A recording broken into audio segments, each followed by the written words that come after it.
All right, so to find the subgenres and genres on Amazon, it is pretty simple. You're just going up to the top corner here on the top left-hand side, clicking on the little hamburger, they call that hamburger menu.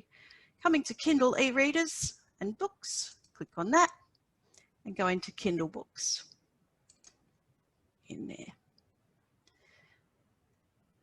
So straight away, you've got Kindle's main genres there. Which is going to jump into romance, although our romance books also fit into some of the other things as well, science fiction and fantasy. You can be in mystery, thriller and suspense. You can be in literature and fiction. Obviously, we can be in the lesbian, gay, bisexual, transgender, and then we can come up to some of the other ones. But we're just going to hop into romance to see how they break those down further. And if we just scroll down a little bit, you can see that they break that one down into action and adventure, African American anthologies, and there's a whole lot of other ones as well. There's our historical romance. Let's just hop into contemporary and see how they break that down further.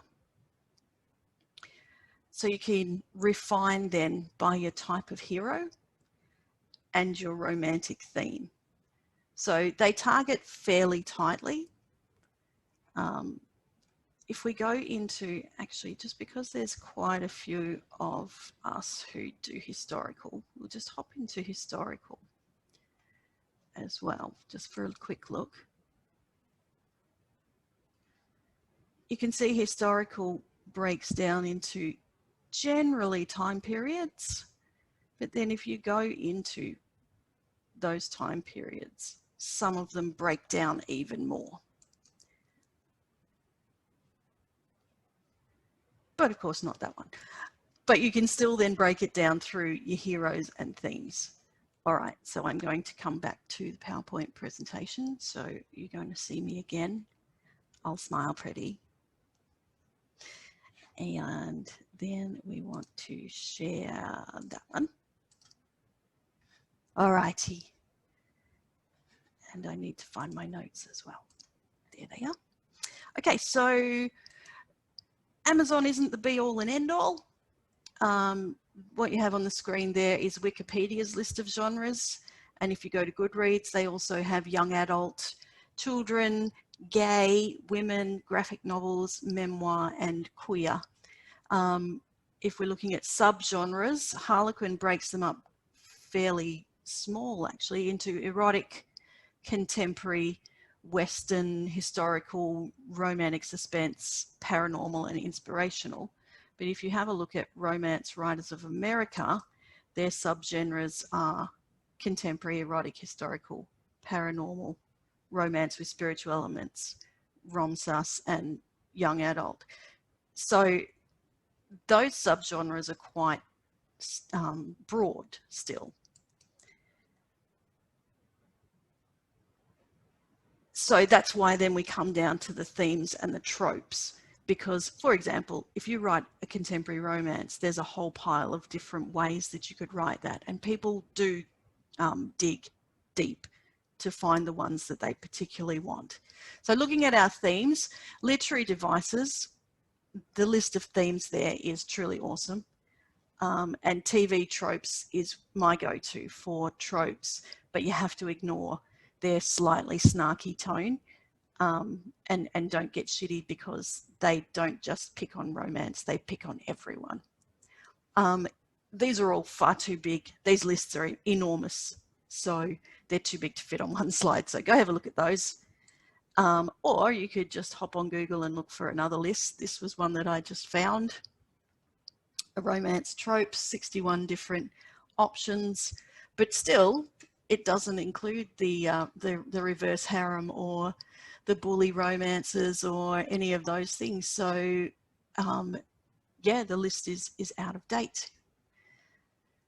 So go have a look around, identify your subgenres, themes and tropes, because right now they're the only way that you can contact readers who are specifically looking for the types of books you write. It's not going to be a foolproof system. You'll still get some potentially lots who aren't your target audience, but until your list is large enough, this is going to be your easiest way to target directly the people who are looking for what you're reading.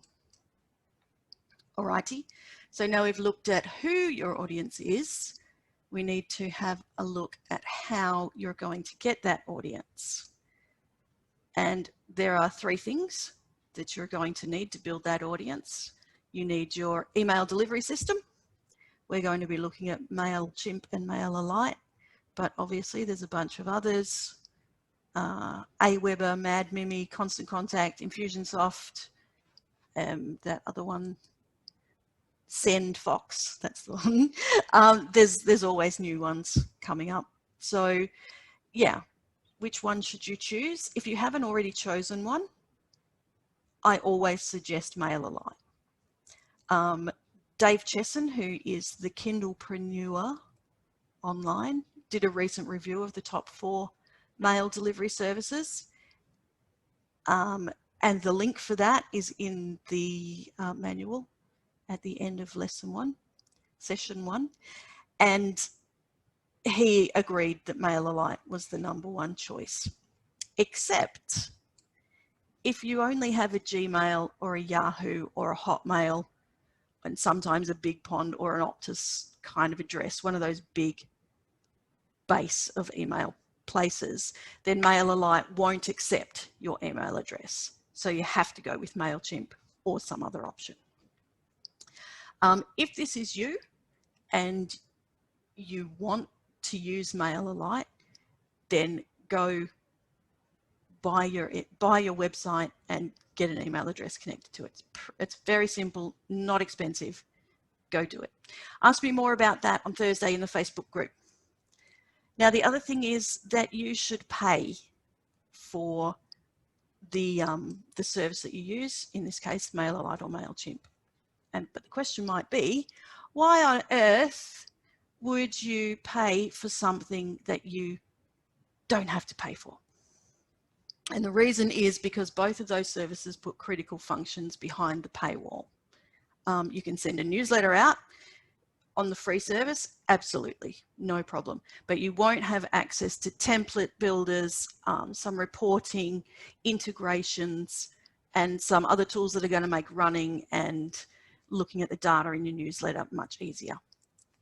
For a bit of information, MailerLite's cheapest level is $10 for up to 1,000 subscribers. This is all US dollars, and increases up to 15 for up to 2,500 subscribers. MailChimp's cheapest level is $14.99 for up to 500 subscribers, increasing to $49.99 for up to 2,500 subscribers. So what that means, MailChimp, I mean, you can have 2,000 free addresses on MailChimp, but once you go to 2001, you're instantly looking at that $49.99 price bracket. So to keep yourself from bill shock, I'd suggest that you pay at the lower rate, and that also gives you those extra tools. Many of the tips and tricks we look at won't work on the free version, so even if you drop back to the free version after the course, it would be cool if you could use a paid version for the course. Okay, the other 2 things obviously that you need is something to tempt your readers to join your subscriber list, which is your reader magnet, bribe, carrot, cookie. I like carrot because it's what you're kind of dangling in front of them. And then the other thing is a means to deliver your reader magnet to those people. All right, so today we're starting from the beginning in both MailChimp and MailerLite. We're going to set up an audience or subscriber list, and we're going to set up sign-up forms. Written instructions for both of these systems are in the booklet. I'm not going to be able to cover absolutely everything, so feel free to ask questions and email me your questions at bree@breeverity.com.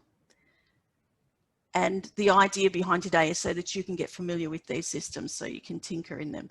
Just going to hop over there for a few minutes, not too long for those people who don't actually use those 2 systems or aren't interested in those 2 systems. But do stick with us because there's a little bit more after these session. So I'm just going to do the same thing again, going to stop sharing this page and start sharing the other one as quickly as I can, because, you know, I have my 9 o'clock face on. Alrighty, so we're over here in MailerLite, and all of this assumes that you've already turned your MailerLite on and logged in. All right, so where we start with MailerLite is, give me 2 seconds and just finding the right place in my notes. We're going to set up the security features first of all. I think that's probably the most important thing. We need to verify your email address and domain as well. You don't need to turn the security features on, but it is recommended so that you have the greatest amount of security over your account. So first things we're going to do is two-factor authentication, which is just a fancy name for a security measure where you have to confirm it's you accessing the account.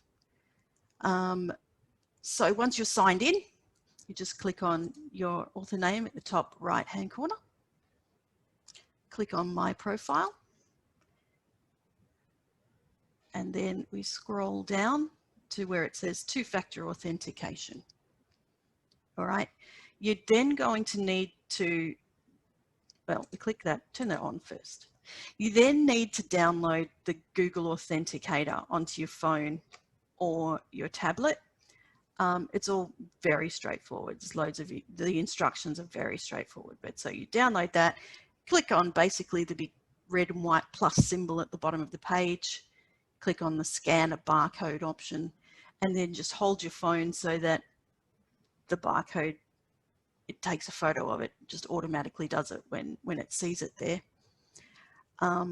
Then your phone will pop up with a 6-digit code, which you're filling in there, click set up, and you're done. So what happens then is each time you sign in to MailerLite, it asks you for a 6-digit code. So you hop on your phone, go to Authenticator, and it gives you the code, and then you just plug that into your MailerLite. You may notice that I don't have two-factor authenticator turned on.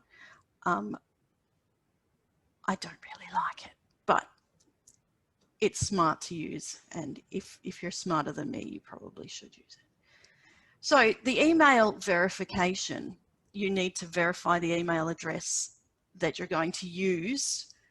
What it does is verifies that it's owned by you and that you have access to it.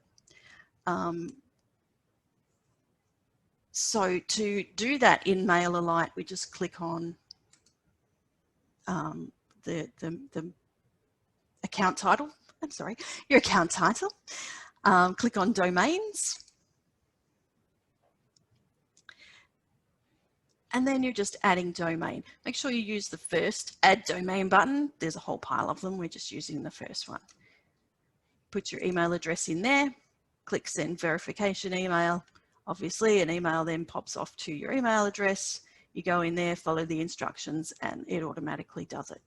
So this is where if you enter in a Gmail address or a Yahoo or a Hotmail or a BigPond or any one of those big kind of conglomerate email places, it won't accept it.